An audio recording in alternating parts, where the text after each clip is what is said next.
Hi hello నమస్తే. మందకృష్ణ మాదిక్ గారు నేనేదో మీటింగ్ పెట్టారట. ఆ మీటింగ్లో నాకు ఒక లింక్ పంపించాను. దీని మీద ఒక్కసారి మీ అభిప్రాయం చెప్పమన్నారు. నేను చెప్తున్నాను. నా మందకృష్ణ మాదిక్ గారి మీద, రఘురామకృష్ణరాజు గారి మీద నా అభిప్రాయాలు పెద్దగా ఏమి ఉండవు.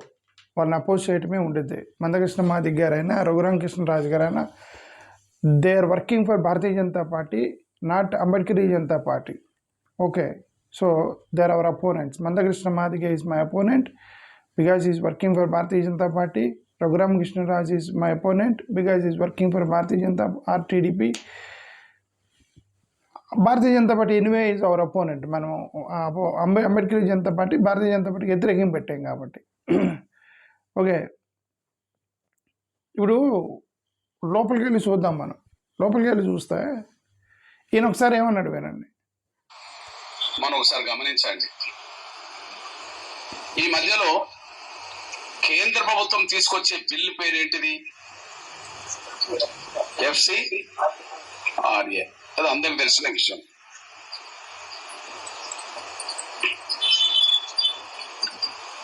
కేంద్ర ప్రభుత్వం తీసుకొచ్చే ఆ FCRA బిల్లు తీసుకొచ్చే వాళ్ళ ఉద్దేశం స్పష్టంగానే ఉన్నది. అందులో సత్యం ఉండవచ్చు, సత్యం లేకపోవచ్చు. వాళ్ళ ఉద్దేశం మాత్రం స్పష్టంగానే ఉన్నది.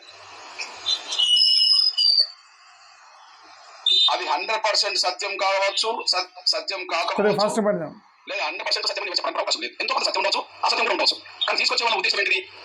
అక్కడి నుంచి ఫండ్స్ కట్ చేయాలి. సింపుల్ విషయం. ఎందుకు కట్ చేయాలి? ప్రస్తుత దేశ పాలకులు ఈ దేశంలో ప్రధానంగా హిందూయేతర మత విశ్వాసాలకు సంబంధించిన వాళ్ళ సంఖ్య తగ్గించాలి. సరే, నేను వినిపించడం ఎందుకంటే నేను చెప్తాను. ఎందుకంటే చాలా పెద్దగా ఉంది ఆ వీడియో, వాళ్ళు పంపించారు, నేను అది విన్నాను. మందకృష్ణ మాదిక్ గారు ఏమంటారంటే, FCRA బిల్లు అనేది వాళ్ళు పెట్టే వాళ్ళకి ఇక్కడ మత మార్పిళ్ళు జరుగుతున్నాయని అనుకొని పెడుతున్నారని వాళ్ళకి మర్యాదగా అనుకొని పెడుతున్నారట వాళ్ళు. కానీ ఇక్కడ క్రిస్టియన్ పాస్టర్లు వీళ్ళందరూ ఎవరైతే FCRA బిల్లు కోసం వెళ్ళారో వాళ్ళందరూ కూడా డబ్బులున్న వాళ్ళు, డబ్బులున్న పాస్టర్లు.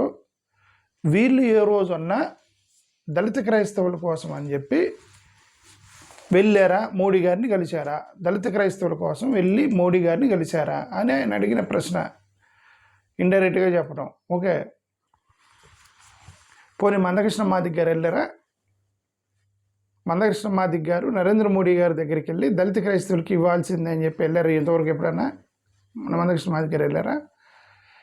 ఈ వర్గీకరణ సమస్య మొత్తం అయిపోయి ఇంకా దాంట్లో అది అయిపోయింది కదా, వర్గీకరణ అయిపోయింది కాబట్టి ఇక దాంట్లో మ్యాటర్ లేదు కదా, అయిపోయింది కదా. మ్యాటర్ లేనప్పుడు ఇంకా అన్ఎంప్లాయిడ్ కదా మందకృష్ణ మాదిక్ అన్న.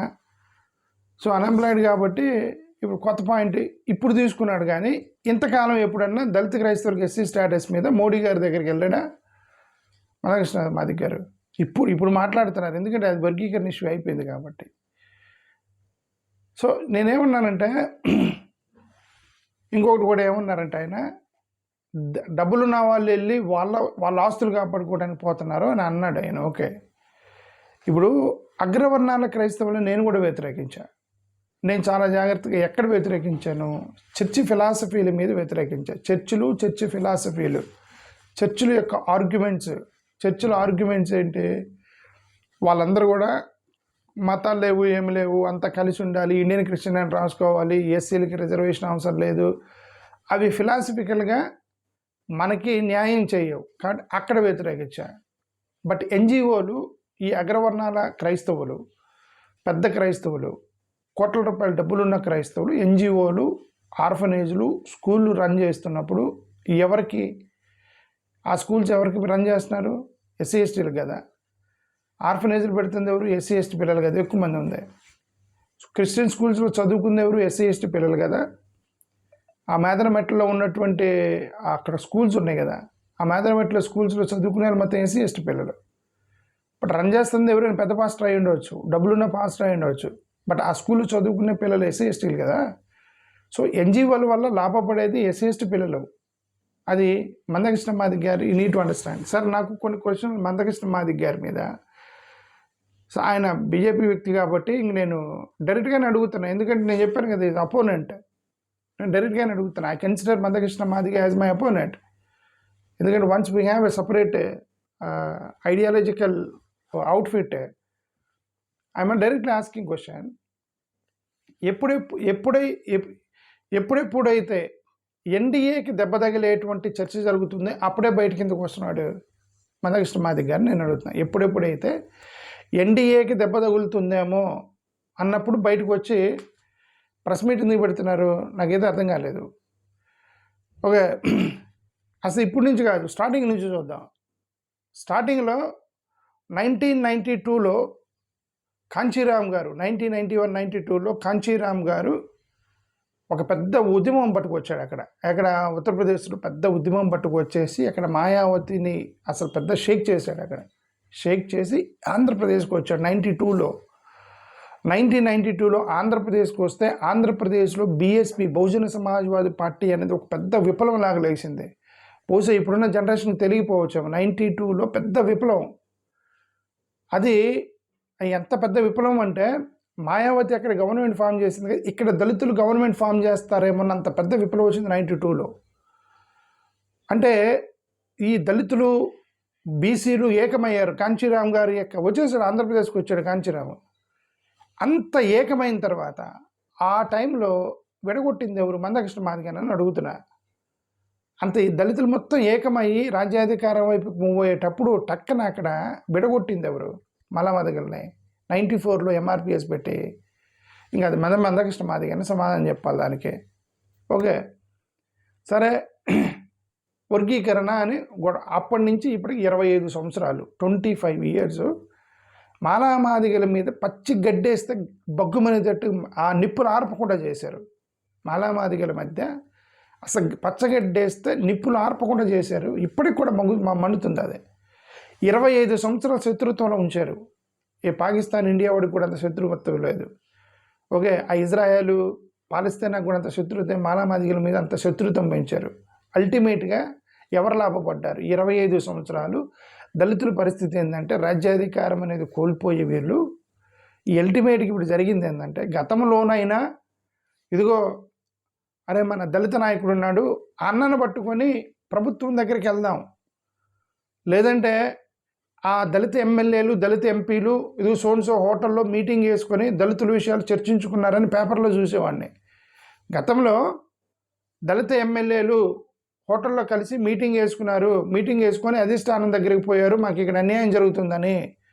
ఇదిగో మాల మహానాడు వచ్చినప్పుడు మాల ఎమ్మెల్యేలు మొత్తం కలిశారు, మీటింగ్ వేసుకున్నారు. ఇవన్నీ పేపర్లో చూసేవాడిని నేను. గత 15-20 సంవత్సరాల నుంచి 10-15-20 ఈ మాలామాదిగలు విడిపోయిన దగ్గర నుండి ఈ రోజు వరకు ఎస్సీ ఎమ్మెల్యేలు మీటింగ్ వేసుకున్నారనేది నేను పేపర్లో చూడలే. ఎస్సీ ఎంపీలు కలిసి మాట్లాడుకున్నారైతే నేను పేపర్లో చూడలేదు. ఎందుకంటే విడగొట్టేశారు మొత్తం. ఎస్సీ మాలామాదిగ ఎమ్మెల్యేలు కలిసి లేరు. సరే పోనీ ఇప్పుడు కనీసం వాట్సాప్ గ్రూప్ ఉందా లేదు వీళ్ళకి? నాకేమో డౌట్ అసలు. కనీసం వాట్సాప్ గ్రూప్ ఉందా ఎస్సీ ఎమ్మెల్యేల ఎంపీలకి? మీకు ఒక యూనిట్ ఉందా? పోనీ ఓకే. ఇప్పుడు మన ఆకువీడి విషయంలో నేను పదే బహుశా చంద్రబాబు నాయుడు గారికి తెలియకపోవచ్చు, జగన్మోహన్ రెడ్డి గారికి తెలియకపోవచ్చు. ఆకువీడి విషయంలో ఈ వైసీపీలో ఉన్న ఎస్సీలు, టీడీపీలో ఉన్న ఎస్సీలు ఇద్దరు బాధపడ్డారు. అంటే దానికి సాక్షి నేను అందరితో మాట్లాడాను. ఆల్మోస్ట్ కొద్ది పెద్ద నాయకులు వైసీపీ ఇద్దరితో మాట్లాడితే వాళ్ళు బాధపడ్డారు. ఏం చేస్తాం రమేష్, అది ఇది అన్యాయం అని అన్నారు వాళ్ళు. అంటే వాళ్ళందరూ కలిసి మాట్లాడుకొని వెళ్ళేటి పరిస్థితి లేదు కదా. ఎవరు ఆ డివిజన్ పట్టుకొచ్చింది? మందకృష్ణ మాదిగ సమాధానం చెప్పాలి దానికి. ఓకే, కలిసిపోయేటప్పుడల్లా మొన్న జస్ట్ కోర్టు తీర్పు వచ్చింది. 25 సంవత్సరాల తర్వాత బగ్గు చేసి మొత్తాన్ని డిస్యూనిటీ చేసేసి ఈ 25 సంవత్సరాల్లో ఎన్నో వేల అట్రాసిటీలు జరిగాయి. ఎన్నోసార్లు ఎస్సీ/ఎస్టీ డైల్యూషన్ జరిగింది. రిజర్వేషన్స్ స్లోగా డైల్యూట్ అయిపోయింది. సరే మొత్తానికి అల్టిమేట్గా వర్గీకరణ సాధించాడు. 25 సంవత్సరాలు పచ్చగడ్డేసి బగ్గుమనేటట్టు చేసి ఒకడికొకడు పాకిస్తాన్ ఇండియా వాళ్ళకి ఎంత శత్రుత్వం ఉందో అంత శత్రుత్వం చేసి బాలమాదిగల మధ్య అల్టిమేట్గా వర్గీకరణ సాధించేసరికి ఏమైంది? వర్గీకరణ వచ్చింది. ఇప్పుడు ఏమైంది నేను చెప్పిన ఒక ప్రభుత్వ ఉద్యోగం లేదు. ఇప్పుడు ఒక ప్రభుత్వ ఉద్యోగం లేదు. ఇంజనీరింగ్ కాలేజీలు గల్లీకి ఒకటి ఉంది, నీకు సీట్ల కోసం కాంపిటీషన్ కూడా లేదు. మా కాలేజీలో చేరండి అంటున్నారు. మెడికల్ కాలేజీలు సెల్ఫ్ ఫైనాన్స్ కోర్ తోటి 50% ఎత్తేసారు. ప్రైవేటైజేషన్లో మొత్తం ప్రైవేటైజేషన్ చేశారు. నిజంగా చెప్పాలంటే నీ రిజర్వేషన్ సర్టిఫికేటు, వర్గీకరణ సర్టిఫికేటు చీముడు తీసుకోవడానికి కూడా పనికి రాకుండా చేశారు. దాన్ని ఆ టైంలో వర్గీకరణ ఇచ్చారు. ఏం సాధించాడు? 25 సంవత్సరాలు పచ్చగడ్డేసి గబ్ చేసి ఏం సాధించాడు? ఏమి సాధించలే. ఓకే, సరే, మొన్న దళిత క్రైస్తవులకు సంబంధించి తీర్పు వచ్చింది. తీర్పు లేదు, అది ఎవరో మన చింతాడు ఆనంద్ వెళ్ళాడు, అది ఒక పెద్ద కోర్టుగా అనుకున్నారు. అనుకోలే పాపం. వాళ్ళు ఏం చేస్తారు ఇప్పుడు మా వాళ్ళకి తెలియదు. వాళ్ళు ఏం చేస్తారు, సోషల్ మీడియా టెలివిజన్ ఛానల్లో కొట్టారు, సుప్రీంకోర్టు తీర్పు ఇచ్చింది అని. సుప్రీంకోర్టు తీర్పు ఇలా అది ఇంకా ఉంది, మెయిన్ కేసు అలానే ఉంది. ఎవరో పాస్టర్ గారు వెళ్ళారు, నేను పాస్టర్ని, నాకు ఎస్సీ సర్టిఫికేట్ లేదంటే నీకు ఎస్సీ సర్టిఫికేట్ ఇవ్వరయ్యా, నువ్వు అక్కడ 1950 షెడ్యూల్ కేసు స్టార్ట్ అవుతుంది. చాలా చిన్న కేసుని ఆ ప్రవీణ్ గారు చనిపోయిన రోజు అప్పుడు ఏదో దన్నా పెడతంటే ఎందుకు వచ్చిన గొడవ అనుకున్నారేమో, దాన్ని ఇంటెన్షనల్గా ఆ రోజు కోర్టు తీర్పు చేసి గబ్బు చేసి అది మొత్తం భయకంపితం చేశారు. ఆంధ్రప్రదేశ్ మొత్తం, ఆంధ్ర తెలంగాణ భయపడ్డారు మొత్తం. ఏదో కోర్టు తీర్పు వచ్చిందంట అనేది, ఏదో ఒక చిన్న పాస్ట్ కేసు అది. ఓకే, ఆ రోజు వచ్చాడు తెర మీదకి వచ్చి చెప్తున్నాడు, కాంగ్రెస్ వాళ్ళే చేశారు ఇదంతా, బీజేపీ వాళ్ళది ఏం లేదు, కాంగ్రెస్ వాళ్ళు చేసిన కుట్రని చెప్పి ప్రసంగం మొదలెట్టాడు ఆ రోజు పైకి వచ్చి. ఓకే, ఆ కోర్టు తీర్పు ఇచ్చింది ఎవరి టైంలో? ఇదంతా ఎవరు చేస్తున్నారు? ఎందుకు అక్కడ అడ్డుకుంటుంది ఎవరు? అక్కడ కోర్టులో అడ్డుకుంటుంది ఎవరు? ఇవన్నీ కూడా మందకృష్ణ మాదిగన్నకి తెలియదా? తెలిసి ఆ రోజు వచ్చి కాంగ్రెస్ వాళ్ళని తిడుతున్నాడు. ఓకే, అంటే ఇదంతా అదే నేను చెప్తున్నా, దళితులకి దెబ్బ తగిలినప్పుడు రావాల్సిన నాయకులు వాళ్ళకి దెబ్బ తగిలినప్పుడు వస్తున్నారు. నేను అదే చెప్తున్నా, మా దళితులకు దెబ్బ తగలాల్సిన నాయకులు వాళ్ళకి దెబ్బ తగిలినప్పుడు వస్తున్నారు. ఇప్పుడు ఎఫ్సిఆర్ఏ బిల్లు పెట్టింది ఎవరు?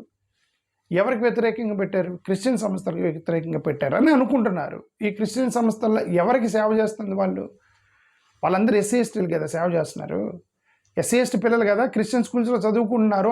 అనాథాశ్రమంలో గవర్నమెంట్ స్కూల్లోని పురుగులన్నం పెడుతుంటే ఈ క్రిస్టియన్ స్కూల్స్లో బిర్యానీ పెడుతున్నారా? క్రిస్టియన్ ఆర్ఫనేజ్లు బిర్యానీ పెడుతున్నారా? గవర్నమెంట్ స్కూలే గవర్నమెంట్ డబ్బులతో ట్యాక్స్ కట్టే వాళ్ళు పురుగులన్నం పెడుతుంటే ఈ క్రిస్టియన్ సంస్థలు ఇంకా వాళ్ళంతా మరీ ముఖ్యమైన బియ్యం పెడుతున్నారు క్రిస్టియన్ సంస్థల్లో కూడా. ఎందుకంటే వాళ్ళు ఎవడో పంపించాలి, ఎవడో దానం వేస్తే వాళ్ళకి సహాయం చేయాలి పిల్లలకి. ఆ ముఖ్యమైన భోజనం పెడుతున్నారు. ఎవరు తింటారు? ఓసీ పిల్లలు వచ్చి అట్లాంటి అన్నం తిని చదువుకుంటారా? క్రిస్టియన్ సంస్థల్లో ఎస్సీ హాస్టల్లో పెట్టే భోజనం తిని అక్కడైనా ఎక్కడైనా గవర్నమెంట్ హాస్టల్ అయినా క్రిస్టియన్ స్కూల్స్ అయినా ఎవరైనా సరే షెడ్యూల్ క్యాస్ట్లోనే చదువుకోవాలి. అక్కడ లాభపడేది ఎస్సీ ఎస్టీ బీసీ పేద పిల్లలే. ఆ సంస్థలకి మేము ఫండ్ రిస్ట్రిక్షన్ పెడతాము, ఆస్తులు తీసుకుంటాము, ఇది స్కామ్ చేశారు అది ఇది అని ఒక బిల్లు పెడితే మోరల్ బాధ్యత వాళ్ళకి మనం సపోర్ట్ చేయాలి. ఎందుకంటే మన పిల్లలు చదువుకుంటున్నారు అక్కడ. నిన్న ప్రెస్ మీట్ పెట్టి మందకృష్ణ మాదిగన్ అంటాడు, వాళ్ళు ఎప్పుడైనా దళిత క్రైస్తవుల కోసం వచ్చారు. వాళ్ళు ఎందుకు వస్తారు? దళిత క్రైస్తవుల కోసం ఎందుకు వస్తారండి వాళ్ళు? దళిత క్రైస్తవుల కోసం మీరే రాలేదు. దళితుల క్రైస్తవుల కోసం, దళితుల కోసం దళితుడే రాడు. వాళ్ళకేం పని? అరే రెడ్డి కమ్మలకి వాళ్ళకేం పని? మేము దళిత క్రైస్తవులకు రిజర్వేషన్ ఇవ్వాలని రావాల్సిన అవసరం వాళ్ళకేంటి? మీరు కదా రావాలి. మీరెళ్ళి వాళ్ళ చుట్టూ తిరుగుతుంటే వాళ్ళు వచ్చి పోరాడాలనుకోవడం పొరపాటు. నాకు చాలామంది చెప్తారే జగన్ ఎందుకు మాట్లాడు, చంద్రబాబు వాళ్ళకేం పని రాబాయి మాట్లాడటానికి? నువ్వు మాట్లాడాలి, నీ ఎమ్మెల్యే మాట్లాడాలి, నీ దళిత ఎమ్మెల్యే మాట్లాడాలి, నీ దళిత ఎంపీ మాట్లాడాలి. జగన్ ఎందుకు మాట్లాడాలి? జగన్ సమస్యనా ఇది? చంద్రబాబు నాయుడు సమస్యనా ఇది? ఎందుకు మాట్లాడాలి అన్న? జగన్ స్టేట్మెంట్ ఎందుకు ఇవ్వాలి బాయ్? జగన్ స్టేట్మెంట్ ఎందుకు ఇవ్వాలి? చంద్రబాబు నాయుడు స్టేట్మెంట్? మీ ఎస్సీ ఎమ్మెల్యేలు ఎస్సీ ఎంపీ ఇళ్ల ముందుకు వెళ్ళి ధర్నాలు చేయండి, అప్పుడు ఇస్తారు వాళ్ళు స్టేట్మెంట్. ఓకే, ఎన్ని స్టేట్మెంట్లు చేసి ఇది మళ్ళీ ఒక సమస్య వచ్చి అరే కలుస్తున్నారా ఒక ఇష్యూ మీద మాలమాదిగలు కలిసిపోతారేమన్నప్పుడల్లా టక్కని తెర మీదకి వచ్చి సరే నేను అల్టిమేట్గా మందకృష్ణ మాదిగానికి నేను ఒకటి అడిగేది, నువ్వు పోరాటం చేస్తున్నావు కదా, ఎవరి మీద పోరాటం చేస్తున్నావు చెప్పనా? ఎవరి మీద పోరాటం చేస్తున్నావు? అంబేద్కర్ గారు అంబేద్కర్ పేరు కూడా వాడుతున్నాడు ఈ మధ్య. గతంలో వాడేవాడు కాదు. గతంలో అంబేద్కర్ని ఏదంటే అది మాట్లాడేవాడు. ఓకే, బాబు జగజ్జీవన్ రావు గారిని పైకి లేపి అంబేద్కర్ గారి మీద ఏదంటే సరే ఇప్పుడు కొద్దిగా వర్షన్ మార్చుకున్నాడు. కొద్దిగా మార్పు వచ్చిందని నేను అనుకున్నా, మార్పు రావాలని కోరుకున్నా. Obviously I want all these Dalits should be United for their your benefit. Me benefit కోసం మీరందరూ కలవాలని కోరుకున్నా. 25 సంవత్సరాల నుంచి పచ్చగడ్డేసి నిప్పు పోసి అది అది ఆరపకుండా చేశారు. చేయటం వల్ల నష్టపోయింది మీరు, దళిత కమ్యూనిటీ. రాజ్యాధికారం లేదు, ఏమీ లేదు, రిజర్వేషన్స్ లేవు, మొత్తం గుండు గీసినట్టు గీకి పడేశారు. ఇప్పుడు ఏమీ లేదు, మిగిలింది ఏం లేదు. సర్టిఫికేట్లు తీసుకెళ్ళి ముక్కు, ఆ మిగిలిన చర్చిలు ఉన్నాయి. పాపం చర్చిలు ఉన్నాయి అంతే. మాలలకు ఎక్కువ మంది, మాలల్లోనన్నా ఓ 30% మాలలు హిందువులు ఉన్నారు. మాదిగిల్లో ఆల్మోస్ట్ అంత క్రిస్టియన్స్గా మారిపోయారు ఆల్మోస్ట్. మరి మా జిల్లాలో, మరి అటు జిల్లాలో మనకు తెలియదు, అటు జిల్లాలో ఈస్ట్ ఒకళ్ళు మాలోళ్ళు క్రిస్టియన్స్ అంటే ఎక్కువ. ఇక్కడ మా జిల్లాలో మాకు ప్రకాశం, కృష్ణా, నెల్లూరు, రాయలసీమ ఈ జిల్లాలో మాదిగిలో ఆల్మోస్ట్ క్రిస్టియన్స్, మాలల్లో చాలామంది హిందువులు ఉన్నారు. ఓకే, బట్ అటు డిఫరెంట్గా ఉందట, ఎటు ఈస్ట్ వెస్ట్ గోదావరి అటువైపు. సరే నేనేమన్నానంటే వీళ్ళు చర్చిలు మిగిలినాయి. ఆ చర్చిల మీద ఇప్పుడు థ్రెట్గా భావిస్తుంది ఎవరు? అరే సోషల్ మీడియాలో ఇప్పుడు మన ఆర్ఎస్ఎస్ బ్రదర్స్ వీళ్ళు ఉన్నారు.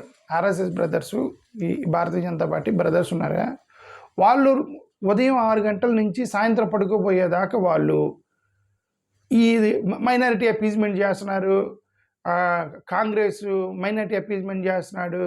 ఈ దళిత క్రిస్టియన్స్ తీసేయండి, క్రిస్టియన్స్ అది చేస్తున్నారు, మత మార్పిళ్ళు చేస్తున్నారు, మన హిందుత్వాన్ని నాశనం చేస్తున్నారు, సనాతన ధర్మాన్ని నాశనం చేస్తున్నారు, కల్చర్ నాశనం చేస్తున్నారని వాళ్ళు రోజు సోషల్ మీడియాలో కొట్టుకుంటారు. వాళ్ళు మనోళ్ళు ఉదయం లేచిన దగ్గర నుంచి పడుకునేదాకా వాట్సాప్ గ్రూపులో ఒక 200 గ్రూపులు యాడ్ చేశారు నన్ను. తలకాయ నొప్పి, జెండు బాంబు పూసుకున్నా సరే ఆగదు. అది తలకాయ నొప్పి వచ్చింది అనమాట. జెండు బాంబు పూసుకుని ఆగదు. ఆ విధంగా ఎవరి మీద మా చర్చల మీద దాడి చేస్తున్నారు, మా రిజర్వేషన్ తీసేస్తున్నారు, మమ్మల్ని అది చేస్తున్నారు. రైట్, మోడీ గారి ప్రభుత్వం ఇలా చేసింది, ఎన్డీఏ ప్రభుత్వం ఇలా చేసింది. ఇదే గోల చేసి అల్టిమేట్గా అంబేద్కర్ ఇచ్చిన ఆయుధం ఓటు. ఆ ఓటు ఎవరికి వేస్తావు? మందకృష్ణ మాదిగ అని అడుగుతున్నా. ఇప్పుడు నువ్వు పెట్టిన ప్రసంగాల వల్ల, మందకృష్ణ మాదిగ గారు పెట్టిన ప్రసంగాల వల్ల, ఇచ్చిన స్పీచ్ల వల్ల, అర్రే మనం మందకృష్ణ మాదిగన్న మనకు నాయకుడిగా ఎన్నుకుందామని చెప్పి మొత్తం మానవులతో సహా వచ్చి నీ ఎంట నిలబడతారు మందకృష్ణ మాదిగ అని. నువ్వు ఎవరు కోటేస్తావు చెప్పు? ఎవరి దగ్గరికి నడిపిస్తున్నావు ఈ గొర్రెల మొత్తాన్ని తీసుకెళ్ళి చెప్పన్నా? ఎవరు? క్లారిటీ ఉండాలి. ఇదిగో మేము చాలా క్లియర్గా చెబుతున్నాం. Ambedkar Janata party has very clear and crystal క్లారిటీగా చెబుతున్నాం. అంబేద్కర్ గారు కోరుకున్నది 2 రాజ్యాధికారము. మావోళ్ళకి కూడా రాజ్యాధికారం ఉండాలి. రాజ్యాధికారం అంటే నువ్వు రాజు అవ్వాల్సిన, అధికారానికి రాజు అవ్వాల్సిన అవసరం లేదు. రాజ్యాధికారం అంటే కింద బంట్రోతుకు కూడా స్వేచ్ఛ ఉండాలి. వాడి పైన వాడు చేసుకునే స్వేచ్ఛ ఉండాలి వాడికి. టైపిస్ట్ అంటే రాజ్యాధికారమే. టైపిస్ట్ అంటే ఎవడో టైపిస్ట్ జాబ్ చేస్తున్నాడు, వాడు ఫింగర్స్ ఎలా మూవ్ అవ్వాలనే స్వేచ్ఛ వాడికి ఉండాలి. ఎలా టైప్ చేయాలనేది వాడు కదా నిర్ణయించాలి. స్పీడు అదంతా కూడా. దానికి కూడా ఫింగరే నువ్వు ఏలిట్టు పెట్టు అని చెప్పి వేరే వాళ్ళు డైరెక్షన్ ఇవ్వకూడదు. ఆ రాజ్యాధికారం కోల్పోకూడదు. అలాగే రాజ్యాధికారం, అంబేద్కర్ గారు కోరుకున్న రాజ్యాధికారం, మీరు రాజులు అవ్వండి, మినిస్టర్లు అవ్వండి అంటే అవ్వాలి, దానికి కూడా అవ్వాలి. ఇప్పుడు ఆయన ఉద్దేశం ఏంటంటే పవర్ ఉండాలి, నిర్ణయాధికారంలో మీ పాత్ర ఉండాలి, ఎమ్మెల్యేలు ఎంపీలు యొక్క సలహాలు తీసుకోవాలి, దళితులపై నిర్ణయాలు తీసుకునేటప్పుడు, క్రిస్టియన్స్ యొక్క సమస్యల మీద నిర్ణయాలు తీసుకునేటప్పుడు వీళ్ళ యొక్క అభిప్రాయాలు కన్సిడరేషన్ తీసుకోవాలి, వాళ్ళ అభిప్రాయాలను కూడా గౌరవించాలి. దాన్నే రాజ్యాధికారం కోరుకున్నాడు అంబేద్కర్ గారు. అంతేగాని దేశం మొత్తానికి రాజులు అవ్వండి, అవకాశం ఉంటే అవ్వండి, దాని గురించి మాట. అవన్నీ కూడా ఇప్పుడు లేకుండా మొత్తం గందరగోళం చేసేసి ఇప్పుడు అల్టిమేట్గా వీళ్ళందరినీ తీసుకెళ్ళి బీజేపీకి ఓటు వేయించేటువంటి పని చేస్తున్నాడు మందకృష్ణ మాదిగ గారు. ఎన్డీఏకి ఓటు వేయించడానికి మరి ఎవరు పంపిస్తున్నారైనా నాకు తెలియదు. ఈయన్ని చంద్రబాబు నాయుడు గారి డైరెక్షన్లో రన్ అవుతున్నాడా, లేకపోతే బీజేపీ వాళ్ళ డైరెక్షన్ రన్ అవుతున్నాడా, లేదంటే నిజంగా నేను ఎన్డీఏకి యాంటీ అయ్యాడా, నాకైతే తెలియదు. ఎన్డీఏకి యాంటీ అయ్యి, మరి ఎన్డీఏకి యాంటీ అయితే మరి యువతల ఎన్డీఏ బ్లాక్ తిడుతున్నాడు, వాళ్ళే మంచిదని చెప్తున్నాడు. మొన్న ఒకసారి ప్రసంగం పెట్టి మందకృష్ణ మాదిగ గారు హైదరాబాద్ నాకు ఒక క్లిప్ పంపించారు. మనం బీజేపీలో ఉంటూ వాళ్ళకు ఓటేస్తూ వాళ్ళనే ఒప్పించుకోవాలని చెప్తున్నాడు. అది ఇంకా మళ్ళీ నేను చెప్పాను కదనా, ఈ గొర్రెల మొత్తాన్ని తీసుకెళ్ళి ఎక్కడి వైపు తీసుకెళ్తున్నాడు మందకృష్ణ మాదిగ గారు? బీజేపీ వైపు తీసుకెళ్తున్నాడు. మరి ఆ బ్రాహ్మణులు ఎందుకు తిట్టాడు? పాపం వాళ్ళు మేమే డబ్బులు ఇచ్చాము నీకు, మేము డబ్బులు ఇస్తే నువ్వు తీసుకెళ్ళి నువ్వు ఉద్యమం చేసుకొని మమ్మల్నే తిట్టామని పాపం వాళ్ళు బాధపడ్డారు ఆ బ్రాహ్మిన్స్. ఓకే, వాళ్ళని తిట్టాడు ఈయన పోయి. ఆవిడ పురాణాల్లో ఉన్నటువంటి శాంభవుడు ఏదేదో చెప్పాడు. ఓకే, వాళ్ళు ఉన్నారు ఇప్పుడు, వాళ్ళకి అదంతా ఎందుకు కూడా శాంభవుడు ఏదో పేరు గుర్తురు అట్లా. ఓకే, ఆయన చెప్పాడు ఇదంతా కాదు మందకృష్ణ మాదిగన్న. ఇప్పటికీ దయచేసి మందకృష్ణ మాదిగనికి నేను చెప్పేది ఏంటంటే, చర్చికి వెళ్ళి నువ్వు ఉపవాస ప్రార్థన చేయను ఒక నెల రోజులు. మీరు గతం 1992 నుంచి రాజ్యాధికారం ఉవ్వెత్తున వాళ్ళు హిందూ మహాసభ పెట్టారు, మనోళ్ళు దళిత మహాసభ పెట్టారు. హిందూ మహాసభ పెరుక్కుంటూ దేశానికి నాయకులయ్యారు. మీరందరూ కలిసి దళిత మహాసభ పెట్టారు. అక్కడ చుండూరులో కారంచేడులో ఊచుకోతే దళిత మహాసభ పెట్టారు. ఏమైంది దళిత సభ? నరుక్కుంటూ ఇప్పుడు మొక్క కూడా మిగల మీ దళిత మహాసభ. హిందూ మహాసభ దేశానికి నాయకులైతే నరుక్కుంటూ మొక్క కూడా లేదు మీ దళిత మహాసభ. ఎందుకు? దాని కారకులు ఎవరు? విడగొట్టింది ఎవడు? దళితుల మధ్య డివైడ్ అండ్ రూల్ చేసింది ఎవరు? దళితుల మధ్య గొడవ పెట్టింది ఎవడు? అది మందకృష్ణ మాదిగ గారు. అందుకే మీరు వెళ్ళి ఒక చర్చికి వెళ్ళి ఉపవాస ప్రార్థన చేసి మీరు 1990s నుంచి ఇప్పటి వరకు మీరు చేసిన పాపాల మొత్తం కడుక్కోండి మందకృష్ణ మాదిగ గారు. నేను అది చెప్పదలుచుకుంది. మాదిగ సహోదరులు కోప్పడ్డా సరే ఇది సత్యం. మీరు కళ్ళు మూసుకొని దళిత జాతికి చేసినటువంటి అన్యాయం ఏంటి అనేది మీరందరూ ఒకసారి ఆలోచించుకోండి. ఇప్పటికైనా సరే బీ బ్రదర్స్. మాలామాదిగలు కలిసిపోయి ఇప్పుడైనా సరే మాలామాదిగలు కలిసిపోయి మీరు సెక్యులర్ వాదం నిలబడి సెక్యులర్ వాదం వైపు. సెక్యులర్ వాదం అంటే ఏంటంటే, సెక్యులర్ వాదం అంటే ఏంటి? అదేమన్నా వేరే మతమా? అదేమన్నా హిందువులకు వ్యతిరేకమా? అదేమన్నా ముస్లిమ్స్కి వ్యతిరేకమా? అది క్రిస్టియన్స్కి వ్యతిరేకమా? సెక్యులర్ వాదం వైపు నిలబడండి అంటే అందరూ సమానమైనటువంటి భావనలో వాళ్ళకి చెప్పండి. అది చెప్పాలంటే మీరు వ్యతిరేకంగా ఉండి చెప్పాలి. వాళ్ళలో ఉంటే నీ మాట ఎందుకంటారండి? అది మోరోవర్ అది పొలిటికల్ పార్టీ. అది పొలిటికల్ పార్టీ. వాళ్ళేం దుర్మార్గులేం కాదు. ఆర్ఎస్ఎస్ వాళ్ళు దుర్మార్గులు కాదు, భారతీయ జనతా పార్టీ దుర్మార్గులు కాదు. వాళ్ళు రాజకీయం నడుపుతున్నారు అంతే. ఆ రాజకీయం నడిపేటప్పుడు రాజ్యాధికారం కోసం ఏదైనా చేస్తారు. That's a fundamental philosophy. రాజ్యాధికారం కోసం ఏదైనా చేయాలనేది వాళ్ళ ఫండమెంటల్ ఫిలాసఫీ. ఓకే, వాళ్ళు చేసింది ఇదే. ఏంటి? సెక్యులర్ వాదం కాదు, భారతదేశం హిందూ దేశంగానే ఉండాలని బలంగా నమ్ముతున్నటువంటి ఒక భారతీయ జనతా పార్టీలోకి నువ్వు సెక్యులర్ వాదాన్ని చొప్పిస్తావా? చేయగలవా? నువ్వు చేయగలవా? మీ తరతరాలైనా సరే భారతీయ జనతా పార్టీని సెక్యులర్ వాదంలోకి తీసుకురాలేరు. అది తీసుకొచ్చిన రోజు ఆ పార్టీ అవసరం లేదు. ఆ పార్టీ అవసరం లేదు భారతీయ జనతా పార్టీ. వాళ్ళ హిందుత్వవాదం ఉన్నంత వరకు ఆ పార్టీ అవసరం. వాళ్ళ అధికారంలోకి వస్తుంటారు హిందూ మతాన్ని అడ్డం పెట్టే. ఓకే, సో ఈయన సెక్యులర్ వాదంలోకి రాకుండా వీళ్ళందరిని తీసుకెళ్ళి ఏం చేద్దామని మందకృష్ణ మాదిగ. సరే, థ్యాంక్ యూ. నేను ఐ రెస్పెక్ట్ హిమ్ బికాజ్ ఎందుకంటే పెద్దోడు. మందకృష్ణ మాదిగ మీద నాకు ఐ హ్యావ్ రెస్పెక్ట్. ఓకే, సరే కనీసం అప్పుడప్పుడన్నా మాట్లాడతాడు. ఓకే, అప్పుడప్పుడైనా సరే దళితుల గురించి మాట్లాడతాడు. బట్ ఈ డివైడ్ అండ్ రూల్ అంటే మనల్ని డివైడ్ చేస్తున్నాడు. ప్రాబ్లం ఏంటంటే మనల్ని డివైడ్ చేస్తున్నాడు. ఇప్పుడు వీళ్ళందరూ ఒకవైపు ఉంటే వీళ్ళందరూ ఇప్పుడు ఈ దళితులు మొత్తం కూడా ఈ సెక్యులర్ అమ్మాయి చాలా పొరపాటు చేస్తారు. 10-15 సంవత్సరాల నుంచి నా నరకం చూస్తున్నాం. ఈసారి అన్నా సరే కొద్దిగా సెక్యులర్ ప్రభుత్వం రావాలరా కేంద్ర ప్రభుత్వంలో అని అనుకుంటున్నప్పుడు ఇట్లాంటి వాళ్ళు మొత్తం కూడా బయలుదేరతారనమాట. బయలుదేరి ఇది మళ్ళీ అక్కడ నరేంద్ర మోడీ గారిని ఎలా ఆయన ప్రధానమంత్రిని చేయాలని చెప్పేసి మళ్ళీ కంకణం కట్టుకొని బయలుదేరారు వీళ్ళందరూ కూడా చాలామంది. అది సంగతి. Thank you. నమస్కారం.